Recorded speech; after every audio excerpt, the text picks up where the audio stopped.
something very special for you today. We are making brownies, but not just any kind of brownies.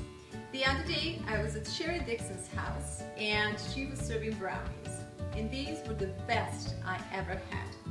I had to ask her for the recipe, and as it turns out, this recipe is made with olive oil. How unusual and how healthy for us. So I had to have the recipe, and I want to share this recipe with you so that you and your children can create these better brownies. We're starting with a cup of raw sugar.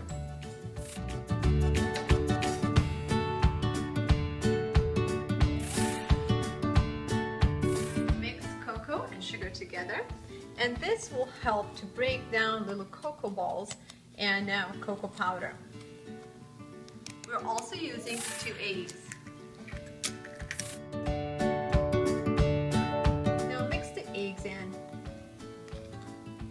The next step is adding olive oil. We need a half a cup of olive oil.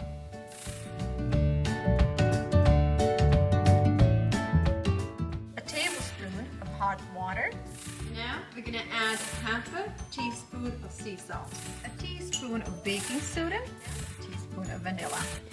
Oh, this smells good. It sure does.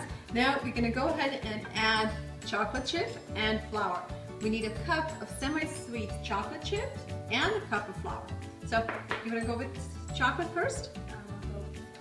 Okay, sounds good. A cup of flour, and this is all-purpose flour. All right.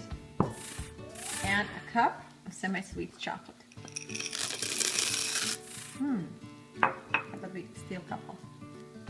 This recipe is good for about 16 small brownies. It's not a really big batch, so if you have a larger family, I suggest you double it. Vicky's finishing it up, and the next step is to bake it. This should be good, huh guys? Yep. Baking. Ideally, you should bake it in a 9 by 9 dish, but believe it or not, to this day, I still don't have 9 by 9 in my home.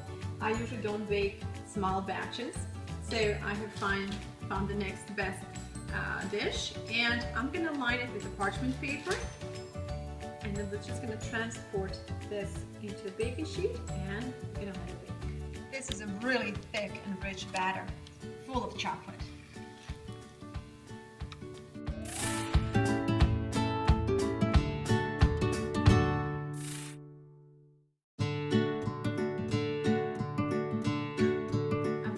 We're not wasting even a crumb. Okay, the next step, we're just going to spread it out.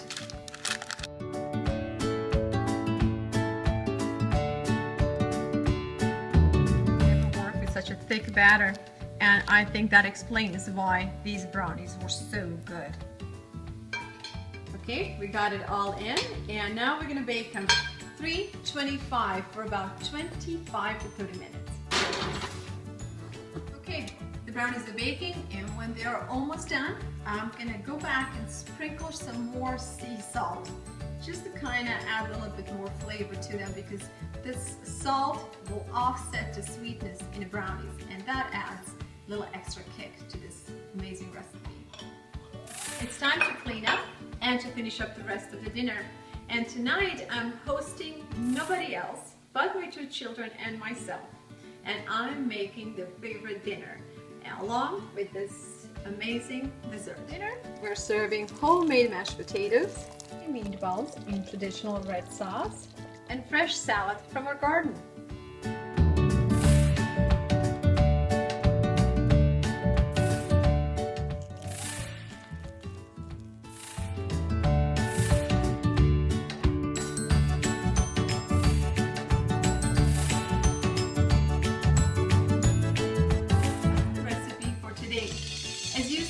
I don't deprive myself of good food.